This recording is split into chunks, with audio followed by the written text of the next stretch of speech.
The next time we have really nice weather, I'm going to consider meeting outside. Yeah, I said consider, not absolutely, but. I'm sorry? I said when we have the next batch of nice weather, we will meet outside, perhaps. No commitments just yet, but perhaps.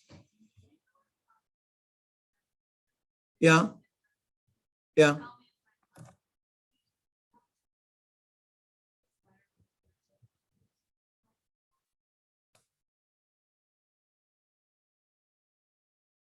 No. Thank you.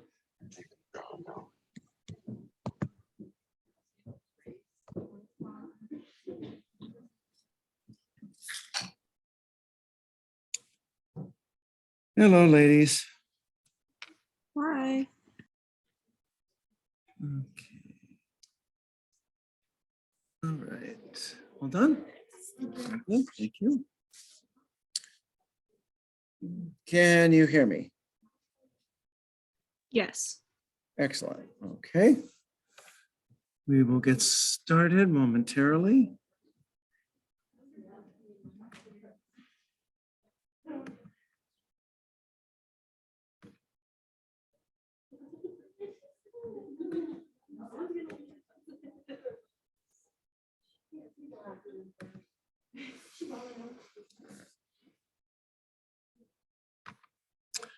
All right, ladies, please tell me if the slides move.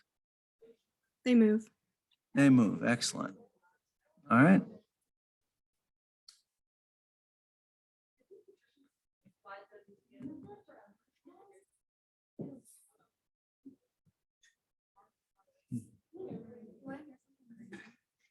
Sure. His doctor told him that, like, he asked if he could shave. He was like, yeah, sure, you can shave. But, like, I got my electrical arm and my, like, disposable one in the battle of fun. He's like, oh, no, it's fine. You can use either. And I was like, oh, probably. He's electric. Like, I'm so serious. $1. How many times do you focus that way? Probably 3 years. I was like, Yeah, that's kind of scary.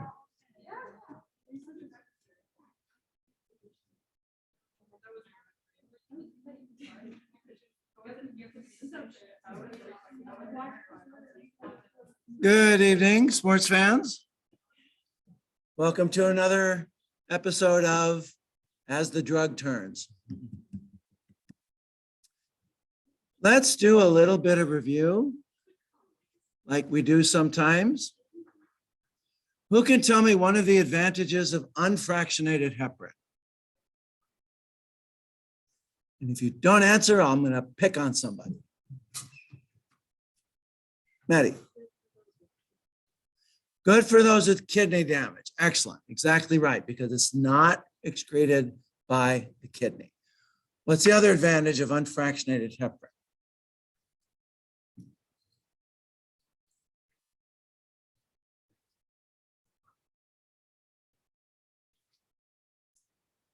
Free? It will, but so will low molecular weight heparin. So what's the advantage of unfractionated heparin over low molecular weight heparin?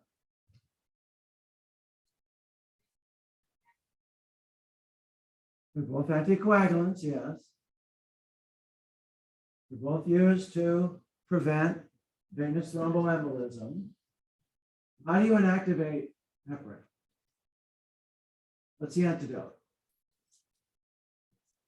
Protamine sulfate. And protamine sulfate does a better job of inactivating unfractionated heparin than it does low molecular weight heparin. It's a 1-to-1 ratio, 1-to-1 inactivation. Protamine sulfate does not so great a job of inactivating low molecular weight heparin. Which has better bioavailability, unfractionated heparin or low molecular weight heparin?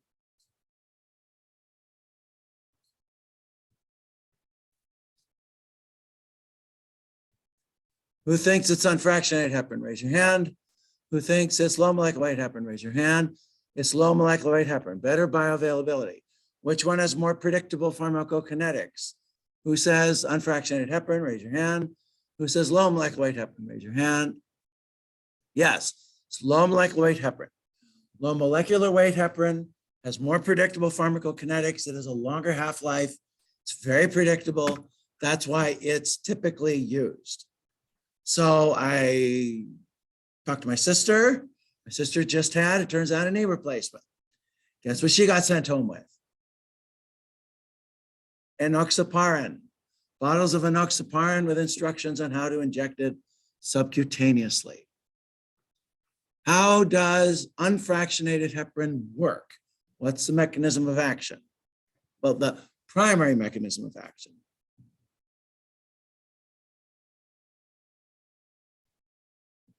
And don't say, oh, it prevents clotting. Don't cloud me up with details. You're going to be a nurse. You better know the details. Nursing is details.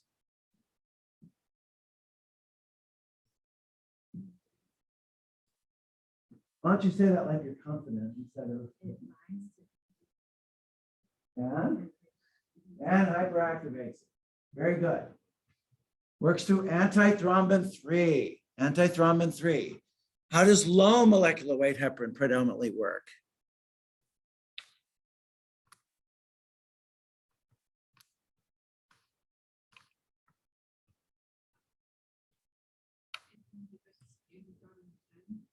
Inhibits factor 10. Very good. Inhibits factor 10. How is heparin administered? Clara, be quiet. She's actually administered heparin, so she knows. Sub-Q, that's low molecular weight, is sub-Q or IV, either sub-Q or IV. If you send it home with somebody, it'll be sub-Q. It's in the hospital, it can be sub-Q or it can be IV. It can be on an IV drip, it can both. So yeah, sub-Q, IV, parenterally. It's not oral. It's not oral. What laboratory test tells you how well the heparin's working?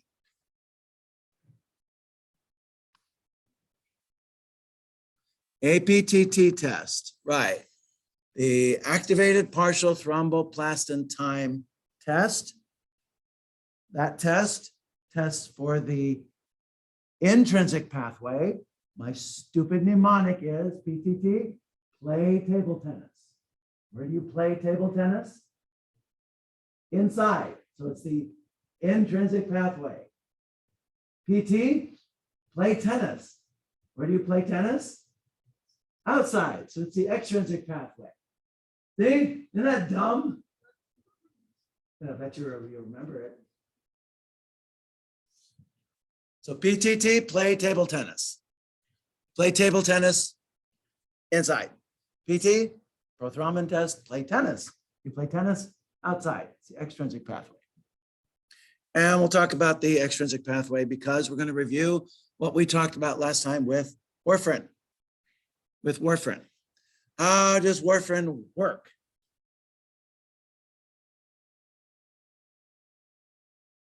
So heparin's a direct inhibitor of coagulation. Warfarin is not. Go ahead, Brooke. Okay, which factors?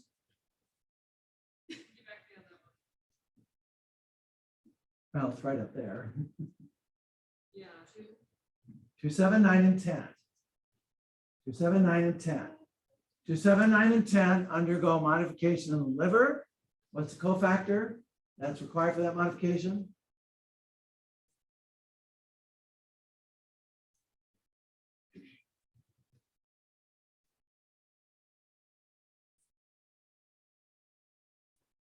It's a vitamin.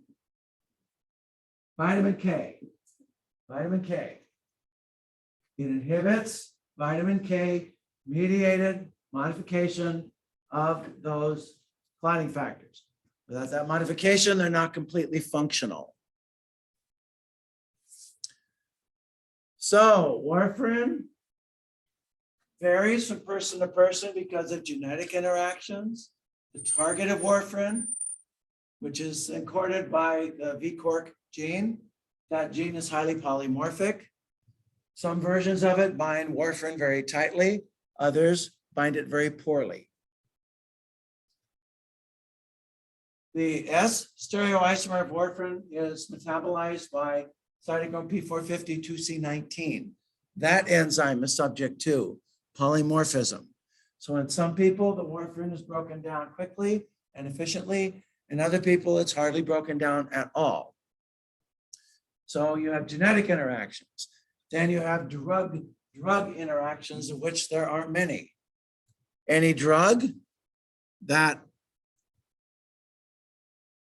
induces or inhibits cytochrome P450 2C19 can interact with warfarin on a pharmacokinetic basis. And then some interact with it on a pharmacodynamic basis. So this is a short list.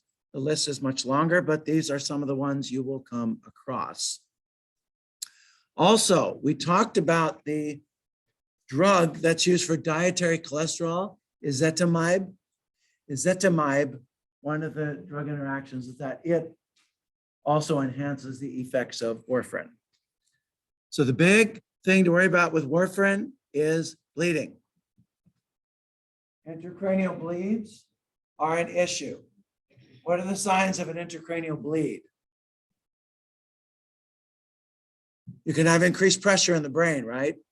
What's that going to do to cranial nerve responses?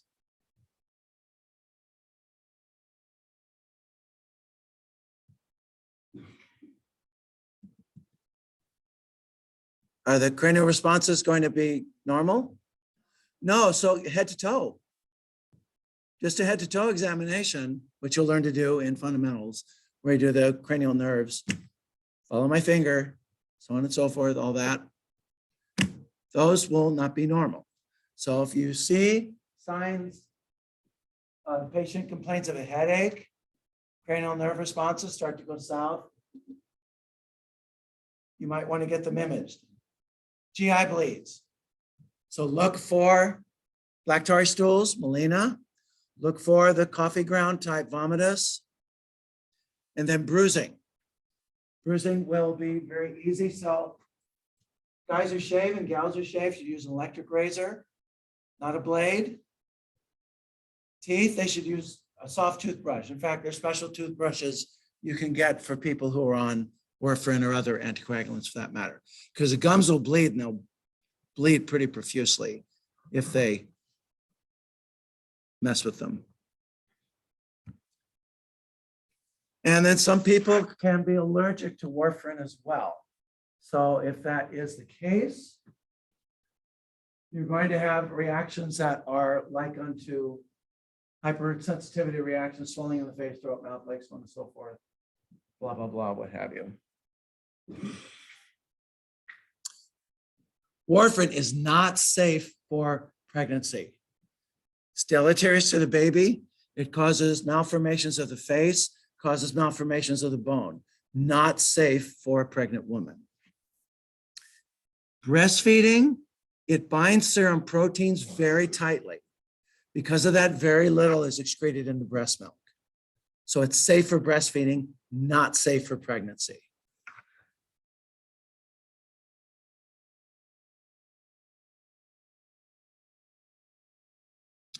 So you bridge with heparin because of this warfarin-induced necrosis of the skin, because you inhibit protein C, which is an endogenous coagulation regulator. Protein C is modified by vitamin K, and its half-life is very short.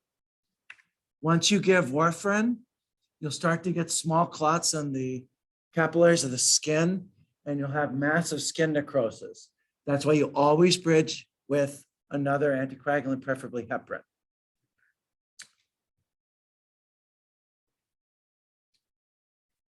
Ecchymosis is simply bleeding underneath the skin. When you see that, it's pretty hard to miss. It'll be a very dark, reddish, and then blackish, going to kind of bluish, kind of bruise, except it's a lot uglier than a bruise. It looks like a bruise times 10. a bruise on steroids, kind of. Purpura is essentially a bruise, hematuria, of course, blood in the urine, and then just hemorrhage in general. The big worry is the intracranial bleeds. Those are the ones that are of the most consequence.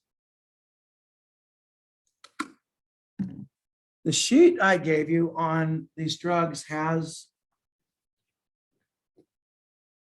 the antidotes for warfarin. There's vitamin K. Vitamin K doesn't work very fast. So you typically give a prothrombin complex concentrate, or you can give fresh frozen plasma. Once that inactivates the warfarin, you can then send them home with oral vitamin K. Because warfarin has a long half-life, you have to keep giving them vitamin K usually. So the lab test, as we said, activated partial thromboplastin time. The ABTT test, that is for heparin. Normally, this is between 30 and 40 seconds. You want your patient to be 1.5 to 2.5 times their baseline. 1.5 to 2.5 times their baseline.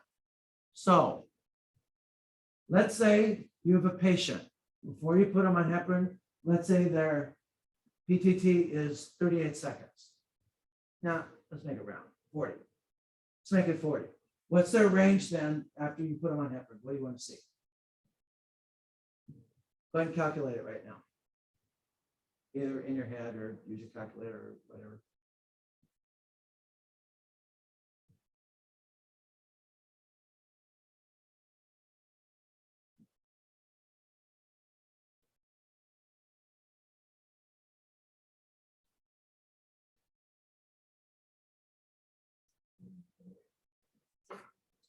$60 to $100. Yep. If they're below 60, there's not enough heparin. They're at risk for a clot. If they're over 100, too much heparin. They're at risk for bleeding out.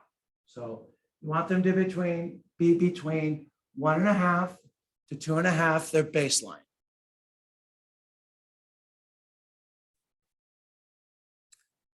So this test, very simply, if someone's on heparin, you take the blood, you decalcify it simply by collecting it in a tube that's lined with sodium citrate. You centrifuge the blood to get the serum. You then add calcium and usually silicate to get it to start clotting. And then you put it on the machine, and the machine will tell you when it gets opaque, and that's when it's clotted. The prothrombin time test is used for those who are on warfarin. In this case, you also take decalcified blood. You're going to add tissue factor to it. And then you add calcium chloride, and the time then it takes the blood to clot. That's your prothrombin time. There's a problem though. Every lab uses a different kit. These come as kits you can buy commercially. You get different times with different kits. So you put the time in, and then the computer program tells you which kit you used. You put the kit, you do a drop-down box, you tell it which kit, and then it gives you a standardized number called an international normalized ratio, or an INR. That's what you're going to get on the lab report, is an INR. So that means regardless of what reagents they used, regardless of what kit they happen to use, their number is standardized. For someone who is not on warfarin, their INR will be between 0.9 to 1.3. For someone on warfarin, it needs to be between 2 and 3. If it's below 2, they need more warfarin. They're at risk of a clot. If it's above 3, you need to back off the warfarin. They're at risk for bleeding.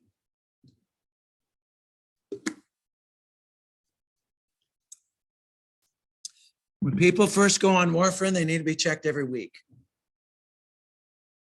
If checking them becomes perfunctory, oh, they're the same every week, then you can stretch it out to 2 weeks and then a month and then what have you. But they do have to be checked, and they have to be checked regularly.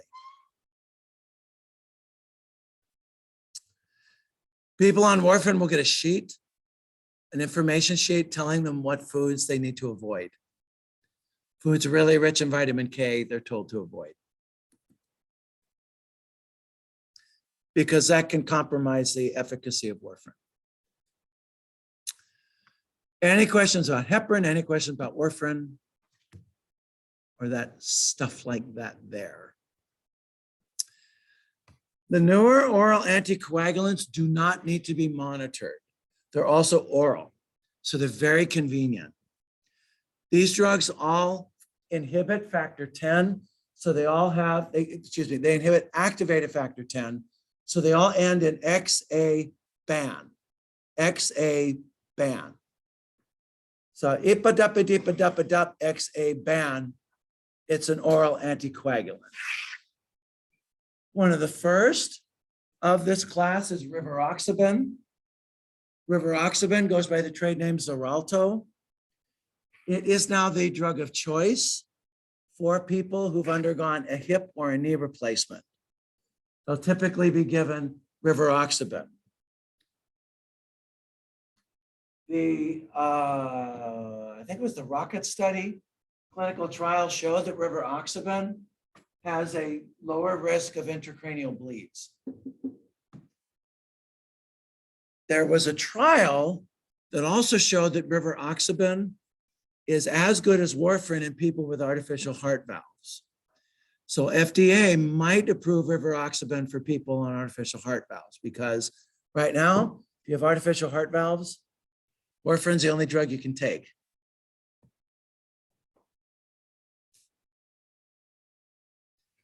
Rivaroxaban, as you can see, is mostly cleared by the kidney.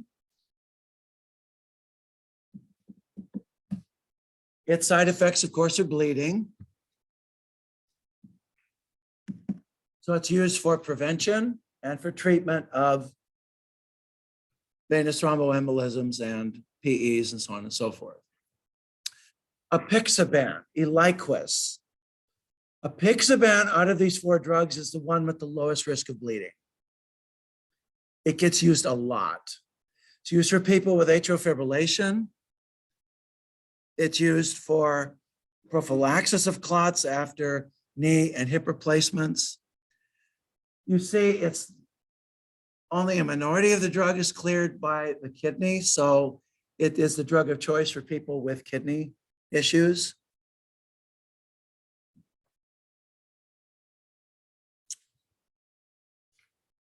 And as I said, out of the group, this drug is probably the best tolerated.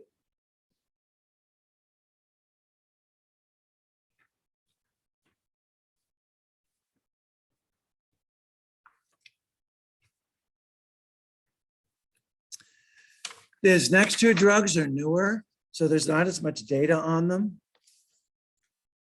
So edoxaban goes by the trade name Savesa. It's used predominantly for stroke prophylaxis.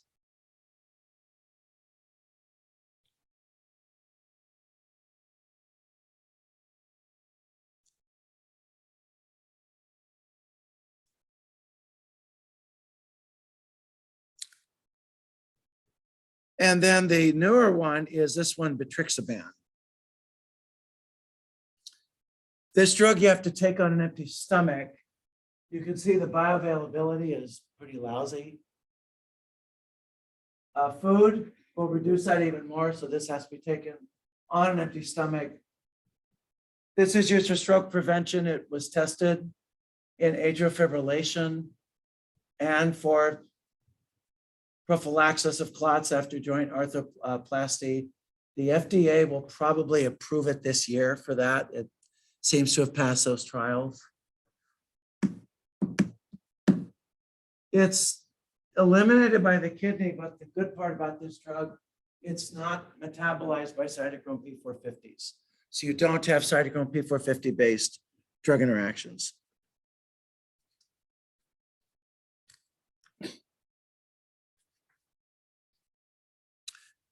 When these drugs first came out, there was no antidote, and that was a problem. There's now an antidote. So it's this drug called Andexa, and it's andexanet alpha. This is a dummy form of factor 10. So the dummy form of factor 10 binds to those drugs and inactivates them.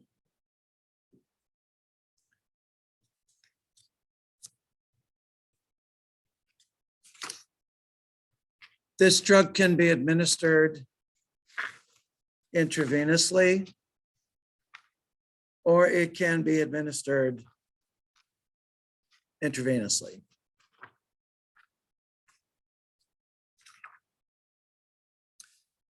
Dabigatran is a direct thrombin inhibitor. Direct thrombin inhibitor. So we talked about some other direct thrombin inhibitors that are used for heparin-induced thrombocytopenia, namely argatroban and bivalirudin. Those drugs have not been approved for people with atrial fibrillation. This one has. So this drug is completely cleared by the kidney. You don't have to adjust the dose for people with liver dysfunction. Dabigatran has a significantly lower risk of intracranial bleeds than does warfarin. It's oral.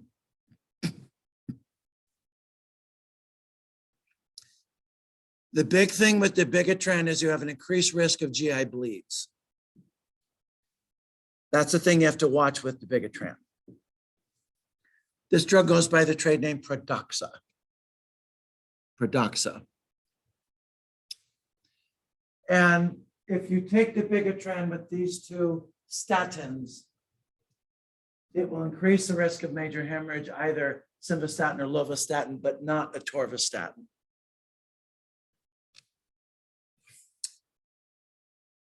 The antidote for dabigatran is an antibody that binds dabigatran and removes it from circulation. So idarucizumab is the antibody. It's a humanized antibody. Idarucizumab mercifully goes by the easy to remember name Praxbind. Praxbind. And I'm going to bet that in the EMR you use, it's going to say Praxbind. That's your antidote for dabigatran.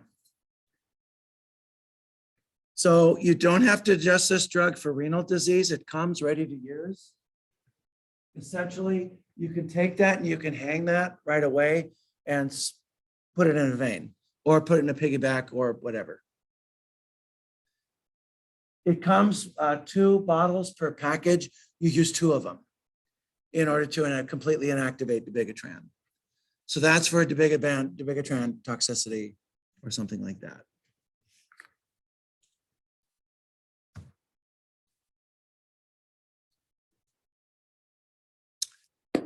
Questions? Remember, things to monitor. If someone's having some sort of internal bleed, monitor blood pressure. Patients should get their complete blood counts done on a regular basis. Make sure if they're bleeding in places that you don't know about, they're going to have nausea and vomiting, but also their CBCs will start to show decreases in the number of red cells and things like that. And then also do neurological tests for intracranial bleeds and then watch for melena and for coffee ground vomitus and things like that. Also, patients are more likely to have nosebleeds and what have you. Occasionally, folks will come out of surgery. They might be very weak, and it's not uncommon for patients to ask, I really want to shave, but I'm just too weak to do it. Can say they've had a shoulder replacement or something like that and they're right-handed. So you may need to shave them.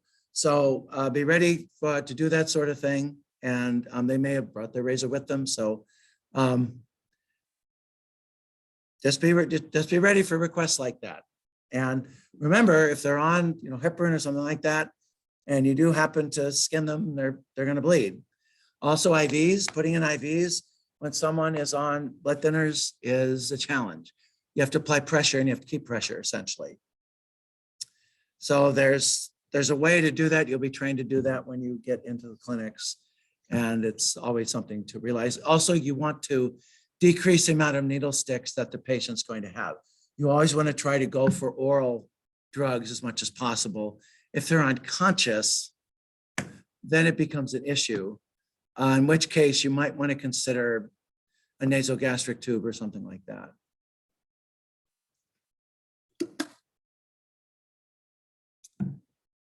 Okay, questions?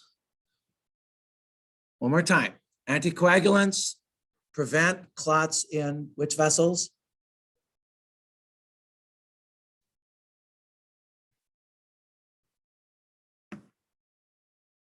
I want you to say this in front of the mirror as you get ready each morning. Anticoagulants prevent clots in veins. Veins. Antiplatelets prevent clots in arteries. I want you to say that to yourself when you get ready in the morning as you're, I don't know, brushing your teeth or combing your hair or putting on your makeup or whatever. Say that to yourself. Make sure you can say it in your sleep. So the first antiplatelet drug we're going to talk about is the one that's most heavily used, and that's aspirin. All non-steroidal anti-inflammatory drugs will inhibit platelets, but they inhibit platelets reversibly. Once the drug has run its course, the platelets now are completely active. Aspirin is an irreversible inhibitor of platelets. Before surgery, you will instruct potential surgical candidates to stop taking aspirin at least 9 days before their surgery. Because if they take aspirin, it inhibits their platelets, and platelets last from 5 to 9 days. So they are to stop their aspirin 5 to 9 days before surgery. So aspirin is used as a prophylaxis. It prevents platelets from being sticky because it inhibits an enzyme that's used to make molecules that activate platelets. That enzyme is cyclooxygenase 1, mercifully abbreviated COX-1. So it's a COX inhibitor. COX inhibitor. There are some others. I'm not going to spend time with these because they're just not important for our purposes right now. Thrombin is also an activator of platelets. There is a receptor on the surface of platelets. It's called PAR. The PAR4 and PAR1 receptors bind thrombin. When activated, thrombin not only will cleave fibrinogen to fibrin, it will also activate platelets. And there is an antagonist of the thrombin receptor called vorapexar. Vorapexar. This is predominantly used after people who have had stenting procedures.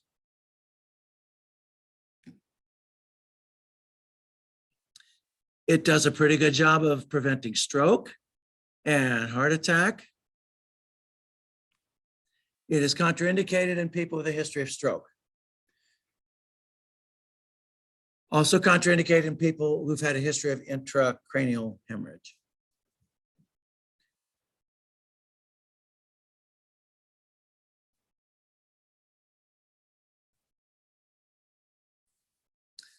Common side effects are bleeding and bruising, not nearly as bad as with the anticoagulants. Other side effects, anemia, depression, rash, other skin irritations. Depression, you see it in the side effects, but it's not clear that that's linked to the drug.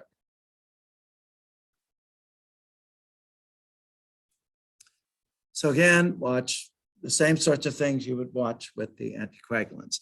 Typically, the antiplatelets will be better tolerated than the anticoagulants. Then we come to a group of drugs that are heavily used. The P2Y12 receptor antagonists. So remember we said that ADP is an activator of platelets. It binds to a receptor on the surfaces of platelets called the P2Y12 receptor. So these particular drugs all inhibit that receptor. There's 4 of them. There's clopidogrel, prasugrel, ticagrelor, and then the only one that is IV, Congrelor. Congrelor is a very short half-life, 3 to 6 minutes. So that is going to be used during procedures. In fact, it's used predominantly during stenting procedures. Those other 3 are oral. So when it comes to the platelet, we have a lot of targets to consider. So we have thrombin receptors. And so these thrombin receptors essentially can be inhibited with various molecules. When thrombin activates a platelet, it puts on its surface a receptor that allows platelets to stick together and also stick to fibrinogen and stick to fibrin, excuse me. That's called the GP2B3A receptor. We'll see there's some drugs that antagonize that receptor. And a drug that's used in the lab, it's not used in medicine, a protein, can inhibit thrombin. And here are endothelial cells with their exposed collagen. And there is a glycoprotein 1B that helps the platelets stick to the exposed collagen that's bound by von Willebrand factor.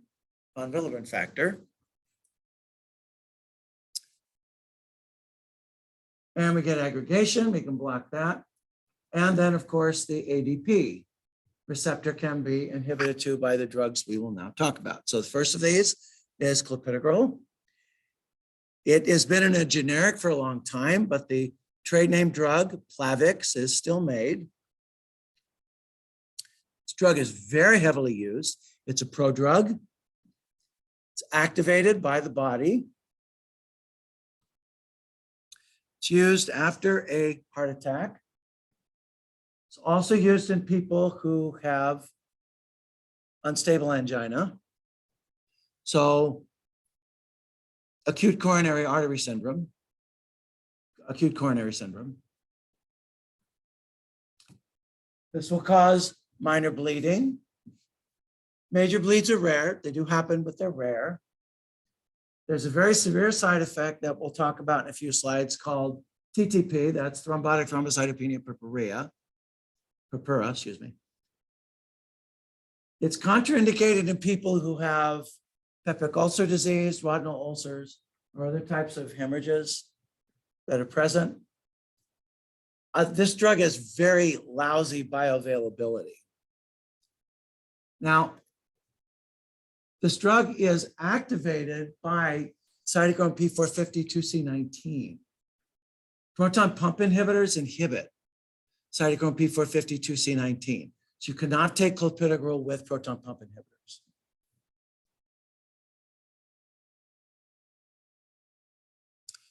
Some textbooks will say it's not to be taken with aspirin, which I do not understand because it's combined with aspirin all the time. I don't know what those authors are saying. Maybe the manufacturer said that, but everyone does it anyway. I don't know. Prasugrel and clopidogrel are both irreversible inhibitors of P2Y12 receptor.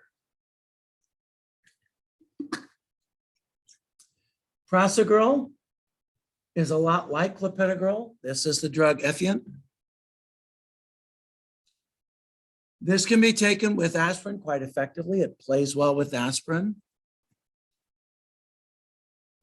You get bleeding, of course. There's a risk of TTP. It is contraindicated in those who've had a stroke with active bleeding or who are over the age of 75. Malignancies have been seen with it. It's not clear if those are linked to the drug. But anemia and thrombocytopenia have been seen, but rarely.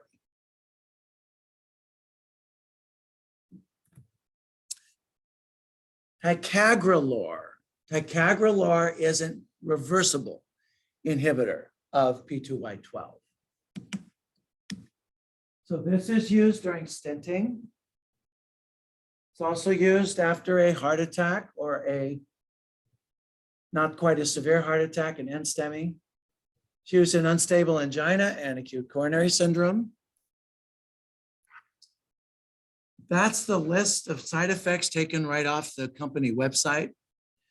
You can see the big one there is shortness of breath. The others are relatively minor, but the biggie, of course, is bleeding, as you might guess.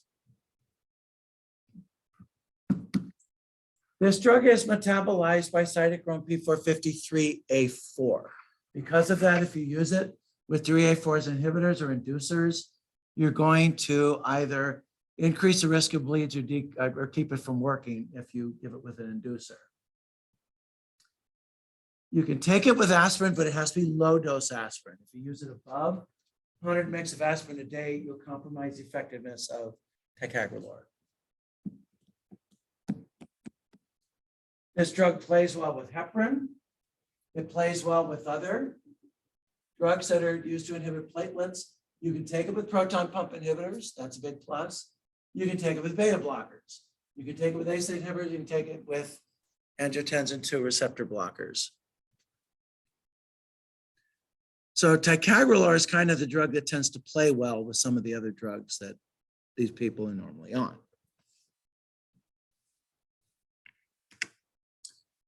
There was a report that appeared in the medical letter 2 years ago that said that if you use an opioid agonist, so an opioid drug, that reduces the absorption of P2Y12 inhibitors, those three, clopidogrel, prasugrel, and ticagrelor. So if you're going to take those, make sure you stagger when you take them. Particularly clopidogrel because its bioavailability is lousy in the first place. If you use the IV Congrelor, that's going to be fine because it won't prevent the absorption. So Congrelor, this is used during stenting. It's given as a bolus before the stent. And that's really the only time it's used because its half-life is so short. Your books may talk about this drug, ticlopidine. Ticlopidine has been discontinued. It's not used anymore. The risk of TTP is much too high. And it also tended to mess with bone marrow. So that drug got the deep six. Not used. You still find it mentioned in drug lists. I don't know why. It's just not used. If you see it, just glaze your eyes over and go right by it. Discontinued.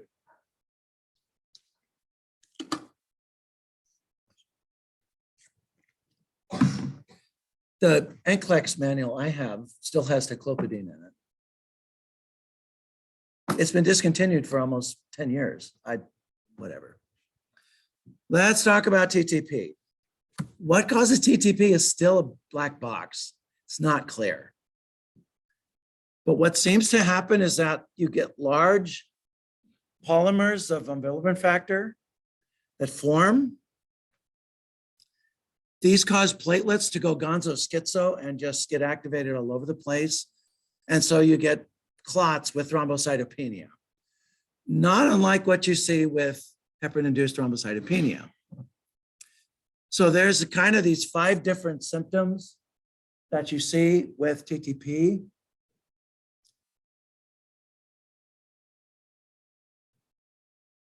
So you start to see neurologic abnormalities because you're starting to get clots in the brain.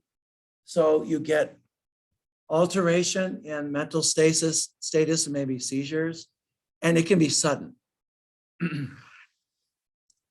So if your patient all of a sudden starts, if their personality changes really abruptly or something like that, and you start seeing maybe some rash, something kind of like that. I mean, that's pretty hard to miss, obviously, but it can be subtle at first. Is that better? Yeah. There. Yes, good. Yeah. I mean, if you see that, you're gonna blow a gasket, I would hope. Yeah. Guys, would you wake up, please? I'm gonna start throwing things at you. So, you know you're a nursing student when discussing pictures don't disgust you anymore. So one of the first things you might see is this really abrupt change in behavior, and maybe they'll start to seize. Fever. That's sign number 2. Renal ischemia, so all of a sudden the urine production just stops, and it might stop abruptly, or it just kind of they were fine, and then it goes to a trickle, and then just, even though they're drinking. You start to see anemia too. The reds will crash, and their platelets really crash. And then bruising with the thrombocytopenia. And so this is kind of the presentation in the legs. And that is due to these small little clots all over these capillaries throughout the skin of the legs. Now, there are drugs that will cause this. There are also genetic conditions that will cause this. If you get diarrheal disease following this particular strain of E. coli that makes Shiga toxin, TTP is a risk. But the biggest thing with TTP is recognizing it early. The earlier you recognize it, the faster you treat it, the better the prognosis. And so this, it's not common, but it should be in the back of your head. Someone's on an antiplatelet, it should be in the back of your head. So it's treated essentially with plasma exchanges. You use the fibrolytics to essentially take those small clots and get rid of them. And you give platelets because they don't have any platelets, they're going to bleed to death. And then you do a plasma exchange. You transfuse them with plasma.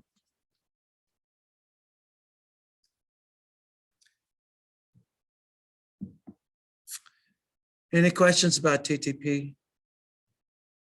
Thrombotic thrombocytopenia purpura. The purpura means bruising, and that's the rash is one of the really definite things that you see.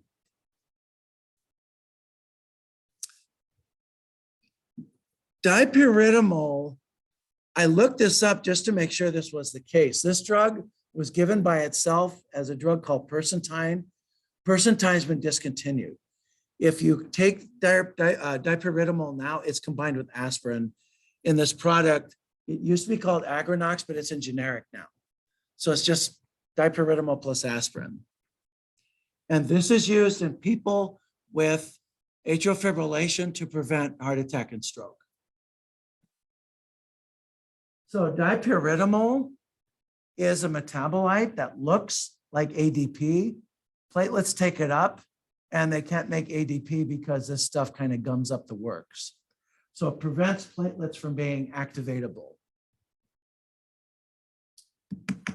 It'll also cause vasodilation. And it's given in combination with aspirin. Dipyridamole is not given by itself anymore, from what I could find.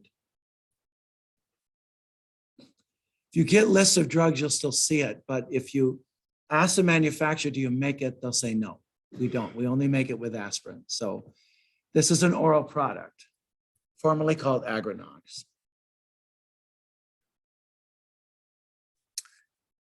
If you get people with peripheral arterial disease, these folks will have something called intermittent claudication. They get blocked arteries, and they get lots of pain in their legs, especially if they walk a certain distance. This actually happened to my dad. Dad, when he retired, was a huge lover of the game of golf. So Dad retired on a golf course, bought a golf cart, just drove right out the back of the house to start playing. And when Dad was younger, he smoked quite a bit. In his defense, everyone did. but I'm sure it had something to do with the cancer that eventually killed him. But Dad also had intermittent claudication. He could walk 18 holes just fine. Then all of a sudden he couldn't. Hurt too much. When he got to about the 8th or 9th hole, he had to ride in a golf cart. So he went to the doctor, and the doctor did ultrasound. They said, you've got peripheral artery disease. So Dad had this recanalization procedure, and it fixed him. He could walk 18 holes then. So this is used for people with intermittent claudication. This particular drug will cause the vessels to dilate. That makes it harder for clots to form. And if a clot does form, it'll loosen it and allow it to be displaced and dealt with essentially. It is used for stroke prevention off-label. Side effects include headache, of course, because of the vasodilation. Diarrhea and abdominal stools. You get some rebound tachycardia, which is to be expected, and palpitations in some people. That drug is metabolized by these two enzymes. So if you use inhibitors or inducers of these two enzymes, you will interact with that drug. Grapefruit juice, of course, increases the effects of it. So don't use grapefruit juice on that drug. Another drug also used for intermittent claudication is pentoxifylline. And this drug is a xanthine derivative. This drug is pretty well tolerated, but it tends to cause some GI distension. There are some documented, rather unfortunate, rare side effects, hallucinations, things like that. That tends to only occur in people who are already prone to hallucinations. Excuse me. So the glycoprotein 2B3A inhibitors, these are drugs that are given for stenting purposes. If someone is getting a stent put in, these are the drugs that you will use. So the percutaneous intervention, that simply means stenting. And when you're stenting, you want to make sure, because you're introducing surfaces, you make sure that those platelets aren't able to essentially get activated on those surfaces. This drug up there, abciximab, has been discontinued. The manufacturer is no longer making it. So the two drugs that are available are tirofiban and tirofiban, as you can see, is given as an intravenous infusion. And then this other drug, which has probably the worst name I've ever seen in a drug, erythropoietin. Talk about a way to trip over your tongue. You bite your tongue saying that one. Erythropoietin. Those are two drugs that prevent platelets from sticking together because they prevent this, they antagonize that receptor that's used for platelets to stick together. They're used for stenting. So if any of you do cardio and you work in the cath lab, these are drugs that you will be very familiar with. These have relatively short half-lives, except for abciximab. Abciximab would last for weeks, which is probably why it wasn't used very much. You send someone home then with a dose of oral antiplatelet drugs after these.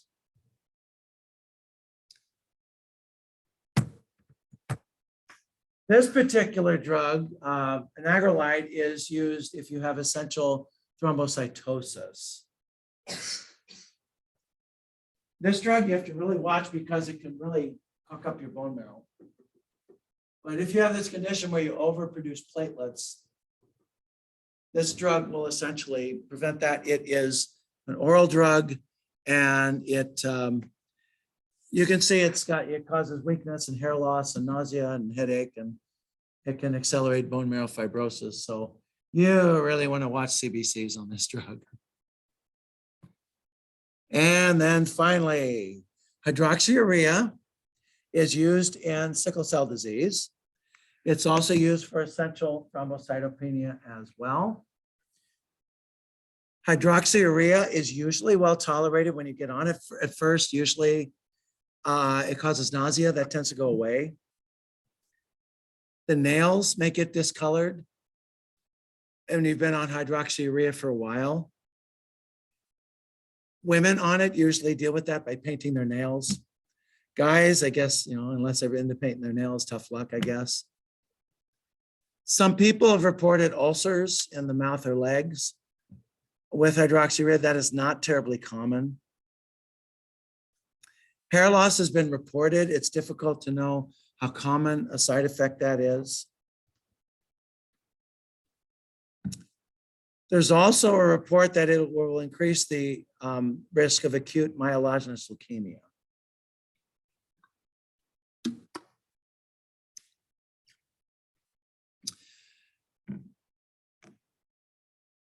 It's not clear if hydroxyurea actually causes that or if the conditions it's treating actually causes that.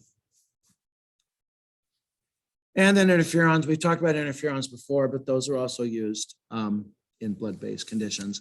It's used as a treatment against hepatitis B, hepatitis C, so on and so forth. And so I really won't say much more about it. All right.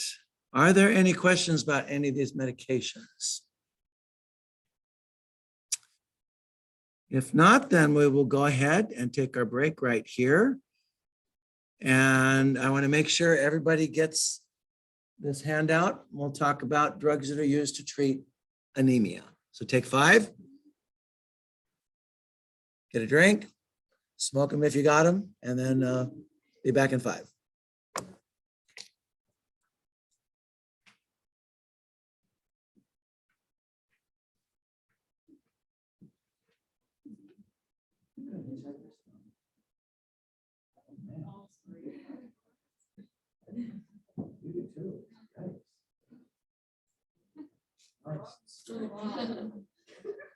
Yeah.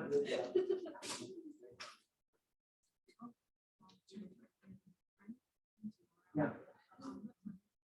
I gotta try to get on. 11:30, late. 11:30, I'm gonna try to stay on until she's.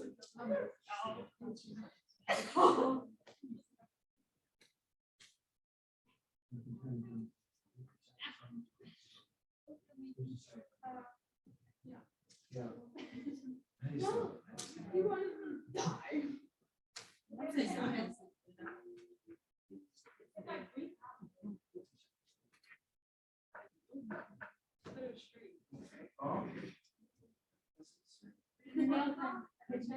Check your stomach. Yeah, she's got it. She's got it. Check your stomach. Except this one. Oh. Your thumbs are like, yeah, it's great. I've seen worse. Debris, I got you. Guess the governor.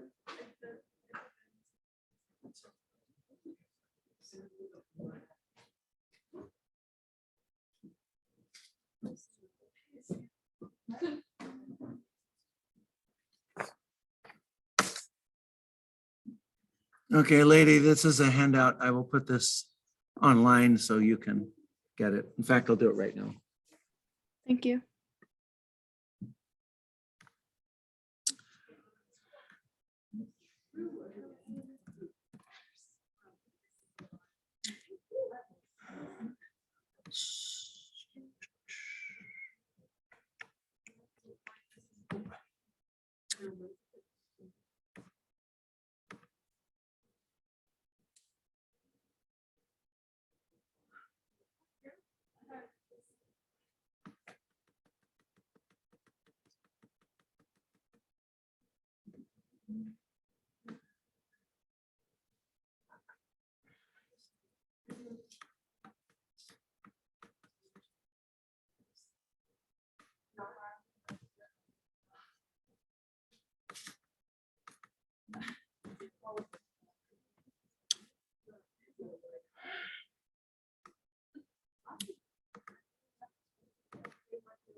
Okay, it's under handouts and handouts and course basics.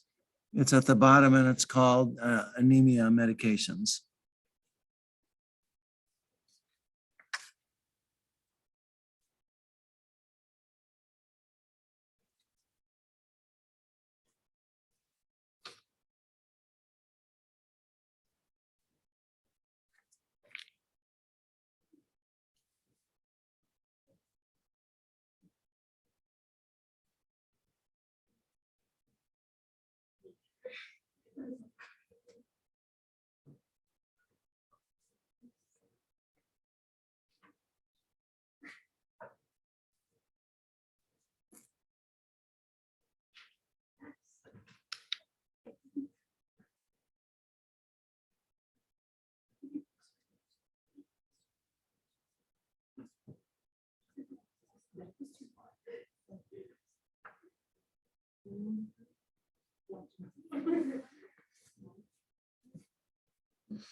All right, our 5 minutes are up. Let's go ahead and resume.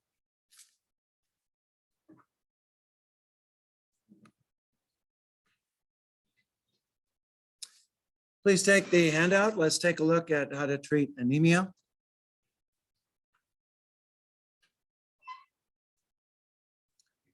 If someone has iron-dependent anemia, you need to give them more iron. Iron-dependent anemia is the most common type of anemia you will encounter. Anytime you want someone to get more iron, the oral form is always a preferred form. You use the parenteral forms if patients cannot take the oral form either. They're unconscious, they can't swallow, they can't tolerate it. The oral ones, if the patients can take it, are the ones that are always preferred. So the oral forms you can see, ferrous sulfate, ferrous gluconate, ferrous fumarate.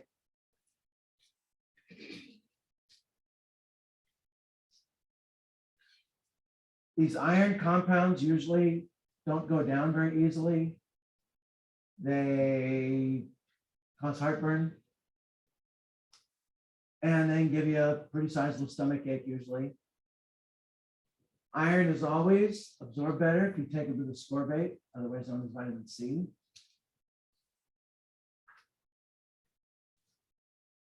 Ferrous sulfate is most easily absorbed if you take it with an acidic juice like orange juice.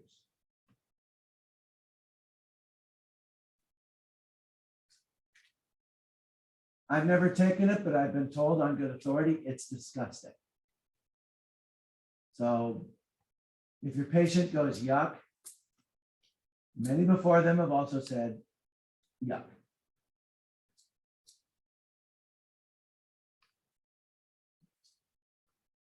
Iron can constipate people. So you have to monitor their bowel movements. Have them keep a record and make sure you are examining that because iron can nudge you up. Most definitely.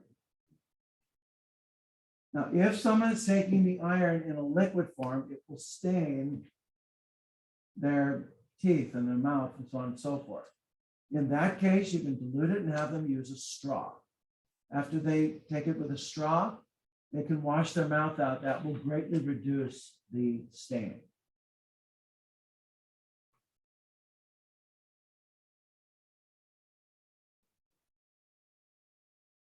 So you notice that underneath complications, it talks about the staining of skin.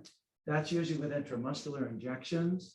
Again, the oral form is the form that is preferred, but if you have to give it via intramuscular injections, the staining of the skin is decreased by using the so-called Z-track technique.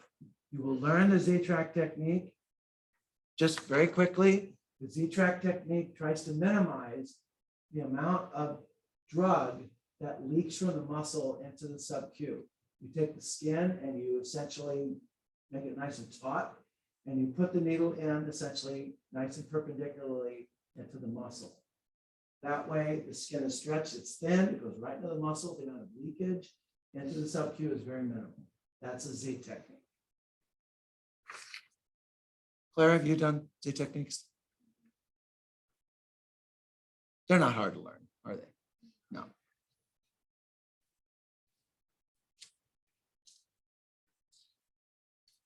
Anaphylaxis to oral iron. I looked for a case and I couldn't find it. So if there is a case and it's been reported and I haven't been able to find it, then it's out there, but it's pretty darn rare then. So I think it's fair to say it's virtually unheard of. If you use iron dextran, you can have allergies against the dextran part of it.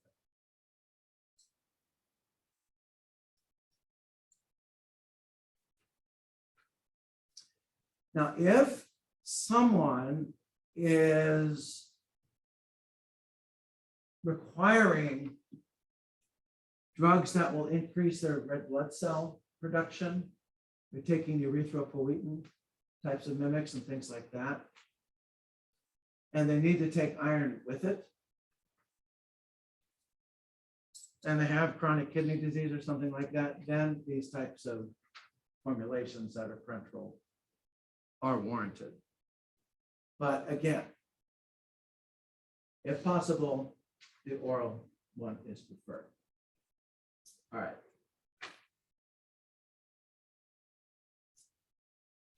Okay, so when administering parenteral iron, a drop in blood pressure is usually noted.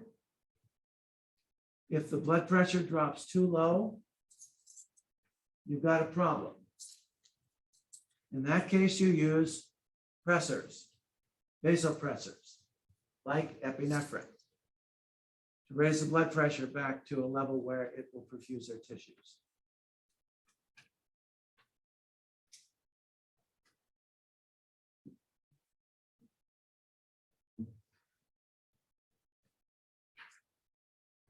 All right, if you turn the page over, there are some caveats here. Number one, kids can get too much iron. So if they ingest 2 to 10 grams of iron, that's too much iron. In this case, again, remember, iron is an oxidizing agent. So it can cause damage to the GI tract, it can cause damage to the liver, to the heart, cause acidosis, in which case there is a chelating agent called deferoxamine that can be administered to treat the toxicity. And the point that's given there, do not give oral and parenteral iron concurrently. Never, never, never. The first consideration is really important. These iron supplements are for IDA. They're not for other types of anemia. That's all they're for is IDA.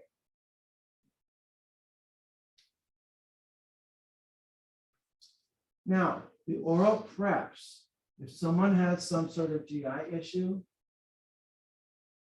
they have peptic ulcer disease, they have ulcerative colitis, they have something like that, you can still give these to people, but you have to give them carefully.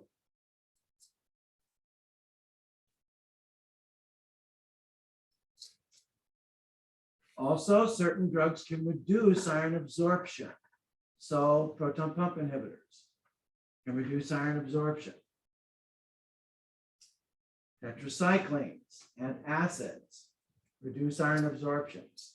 So stagger the taking of these drugs by at least 2 hours. Dairy products will interfere with absorption. Iron is going to stain your poop. When patients see that, it tends to freak them out. Warn them. Warn them, communicate with them clearly. This is what you're going to expect. Don't be alarmed, it's normal. An ounce of reassurance will save you a panicked phone call later.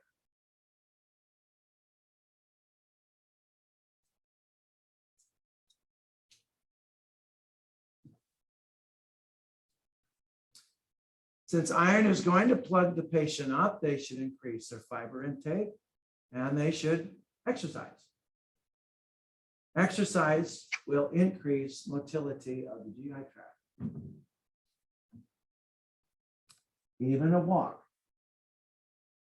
is good, is very good.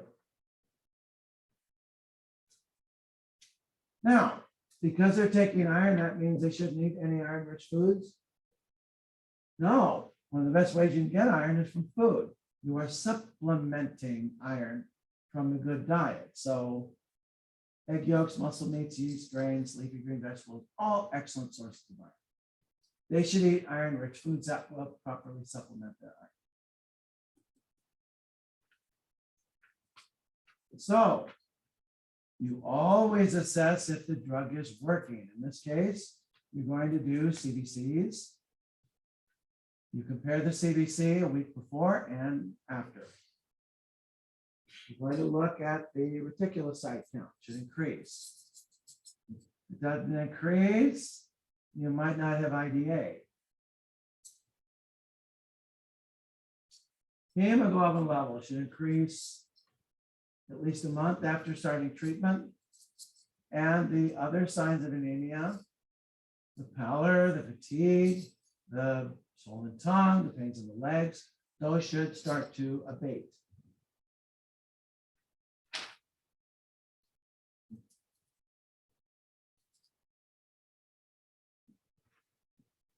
People who have taken iron have all told me it's very unpleasant.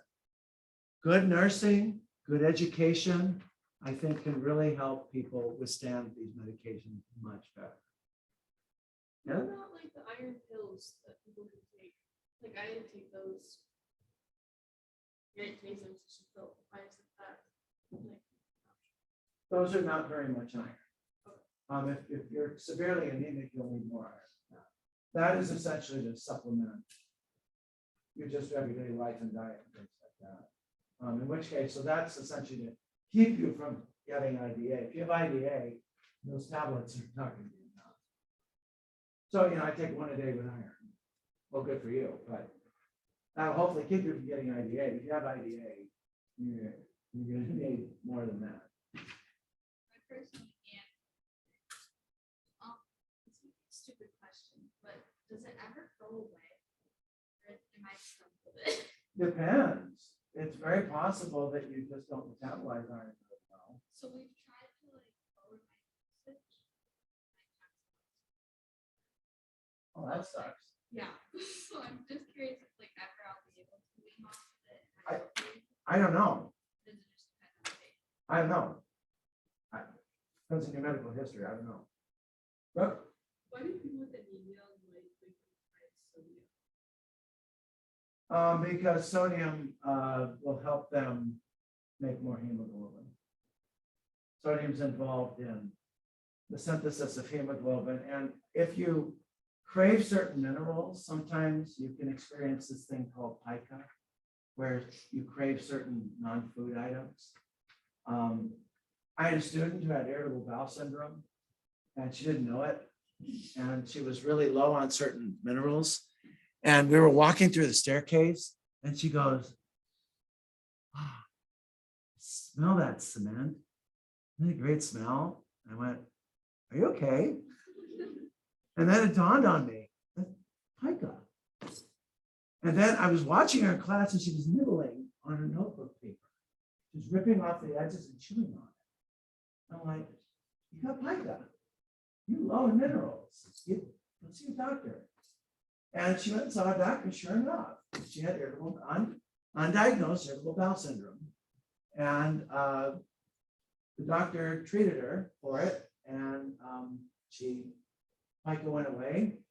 And unfortunately, she started putting on weight pretty easily, but which she didn't like. But she learned now she had to watch her diet and exercise and things like that. But that might actually be a pica manifestation. So.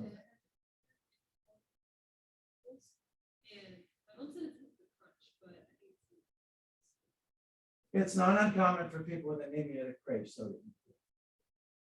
Agree, do you? Yeah. Yeah. Yeah. It's manageable, but it's like salt. Yeah. Yeah. Sydney was telling me about the salt shaker in the dorm room. She salts her everything. Yeah. Even salts her backpack in the morning before she puts it on. Yep. So. Any questions about iron supplements? If you have patients on dialysis, because they have bad kidneys, their blood counts will be low. It's pretty common for them to need iron. And you can give some of these parenteral iron preps with the dialysis. That can make for very complicated nursing sometimes. Let's talk a bit about the iron chelators. We already talked about defuroxamine.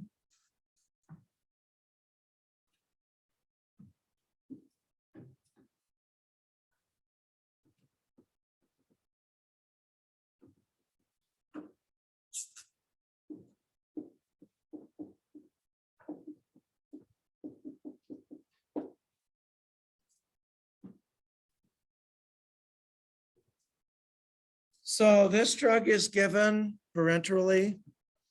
You can give it intravenously in the hospital, or someone can inject it themselves subcutaneously at home. It's not uncommon to give it as an infusion with a battery-operated pump that's given over 8 to 12 hours. If someone is dependent on blood transfusions and they load up with iron and they get plugged up, that's a treatment they'll often get. Skin reactions with this drug is common. So something you should have at the ready is a little tube of hydrocortisone to just essentially put on those that irritated skin. That'll help you really well.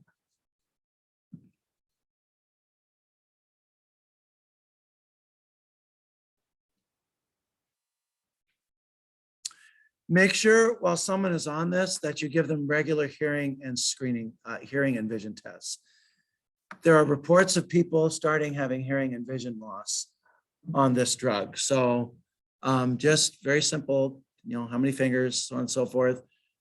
Can you read that, so on and so forth. And then the other sort of test where you rub the tragus of one ear and you speak into the other ear. Baseball, hot dogs, what did I say? That sort of thing. Simple hearing and ear tests to make sure that they're not having a decrease in hearing and vision.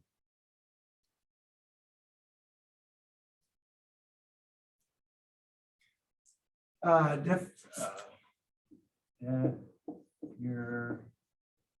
not going to spell this right. I know it. Yeah.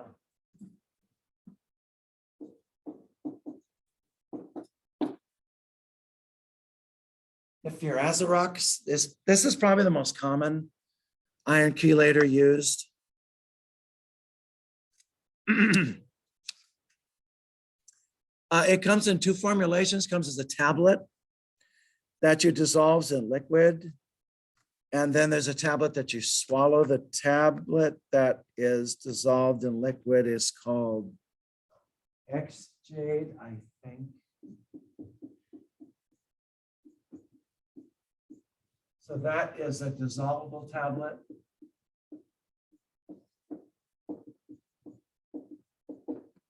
X-Jade, and then the one that you swallow is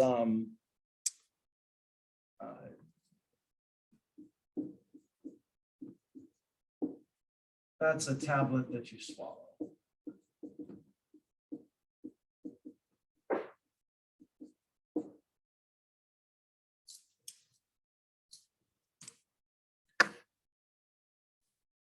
So this is really convenient. It's just a pill. You don't have to have these wearisome infusions, essentially. If somebody, say, has a transfusion dependent anemia, they'll usually develop some sort of iron overload, particularly in kids. The dissolvable tablets really convenient in kids who can't swallow pills yet. The downside of it is that it tastes icky. Does not have a very nice taste, and it doesn't come flavored. Some of these preparations for kids, they'll flavor them. This one's not. It tastes foul. Has kind of a chalky texture. You can put the tablet in apple or orange juice. That's a better way probably to give it. And that's probably a way that the kid will take it quite well.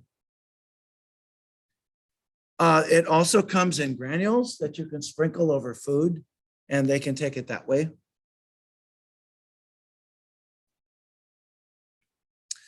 The newest iron chelator is a drug called erythropoietin.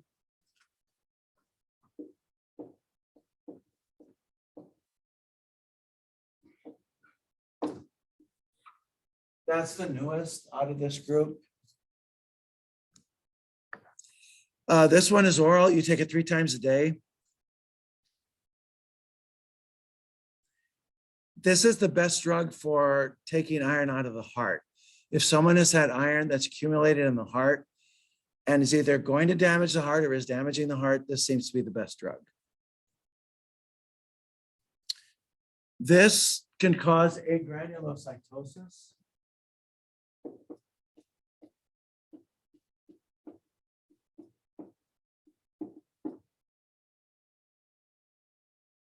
So with this drug, you need to do CBCs and watch white counts.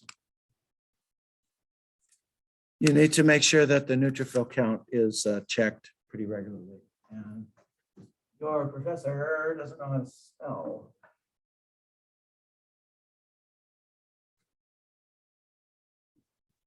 There. So all of these start with D for Ipron, D for Roxamine, D for Azarox, so on and so forth.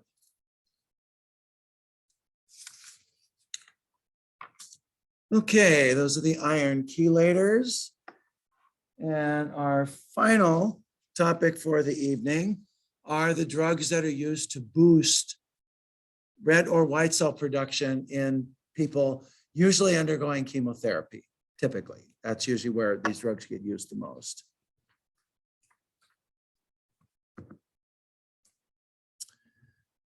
So the first group of these drugs are the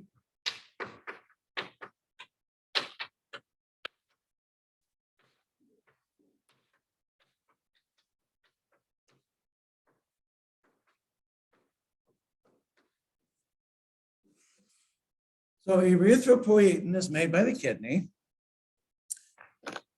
It binds to a receptor. They're called the TIE receptors, TIE, TIE1 and TIE2. Activation of TIE1 and TIE2 will take cells from that have been born from the hematopoietic stem cell and will push them into the erythroid lineage.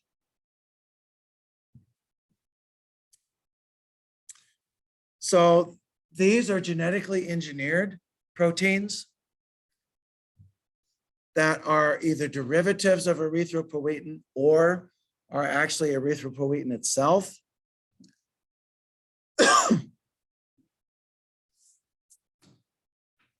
So erythropoietin comes in several different forms. And Natalie, that bottle behind you, for some reason, every time I look over there, I think your hand is up. So I keep running. Oh, Natalie's got a question. It's that bloody bottle. Oh, that's yours. Oh, I keep saying, well, Natalie just asked your question and I keep, oh, it's that cup. There, that's much better, much better.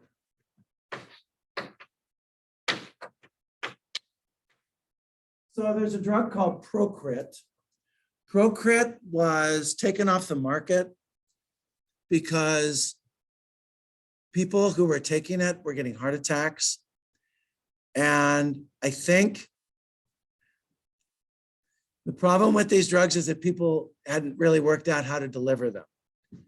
Because these drugs induce the formation of red cells, they're going to increase blood volume.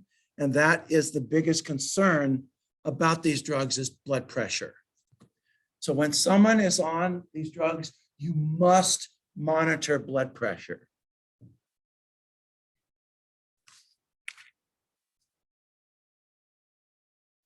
And you must monitor blood pressure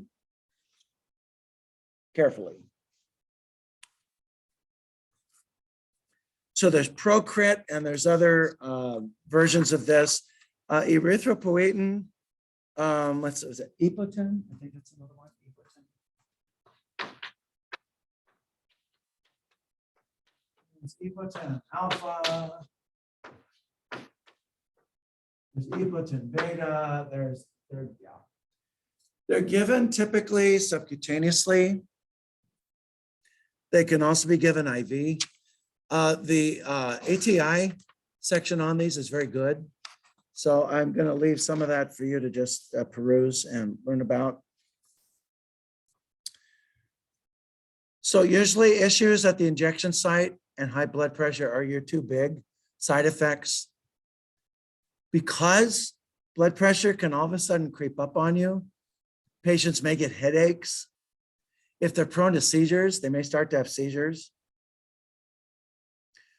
What are you going to have at the ready if they start having seizures?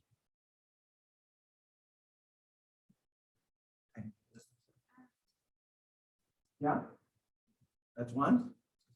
And that's in just about every hospital. So that's a ready drug you can have. Phenobarbital, be another. So have something in case the patient starts to undergo seizures. For that skin reaction, again, some hydrocortisone will make them feel quite well. There is another version of this called darbepoetin.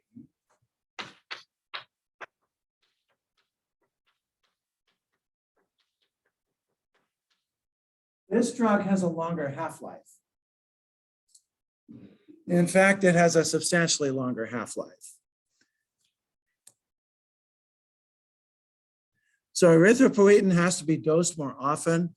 Darbepoetin doesn't have to be dosed as often, albeit it's harder to control.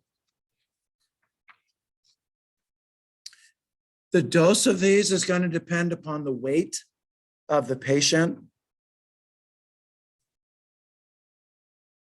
These preparations have to always be stored in the refrigerator.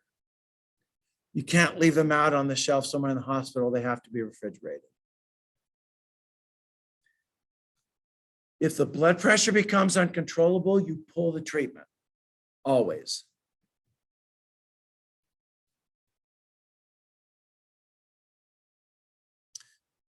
If someone is anemic, you deal with the anemia first, then you give these agents. Otherwise, they'll make the anemia a lot worse.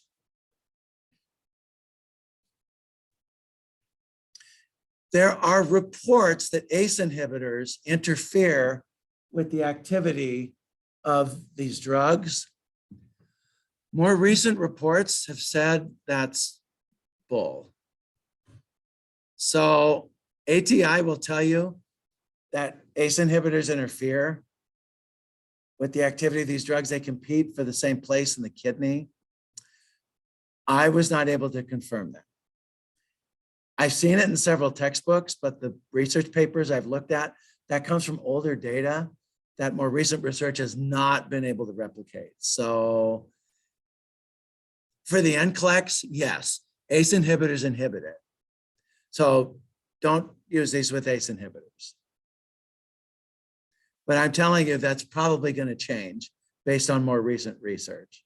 But for passing the NCLEX, ACE inhibitors interact with these deleteriously.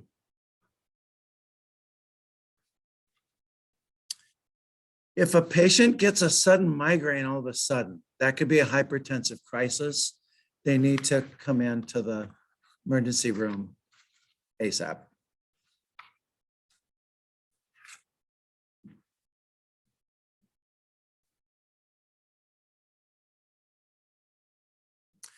Patients miss a dose, don't try to make it up.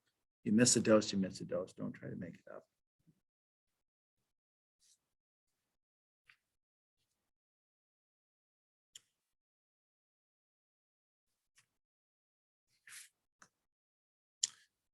Okay, any questions about erythropoietin, darbepoietin, so on and so forth? Nope.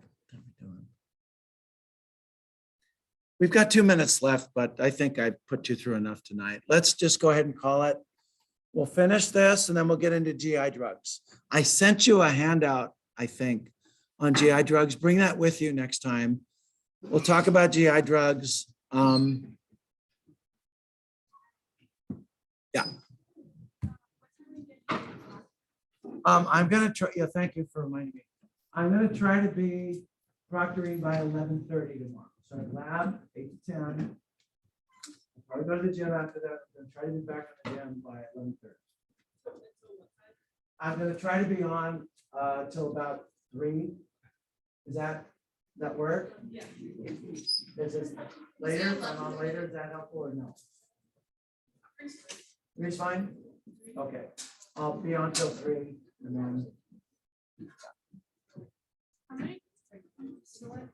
I'm gonna try and do Tuesday on Thursday and then every Tuesday and Thursday and then maybe when Minnie gives me her time, she'll be at a different time.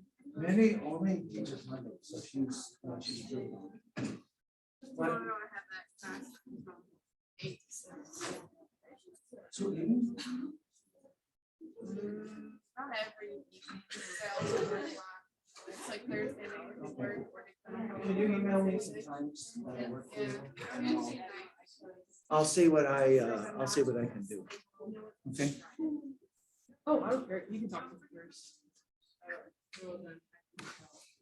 Yes, ma'am. I know you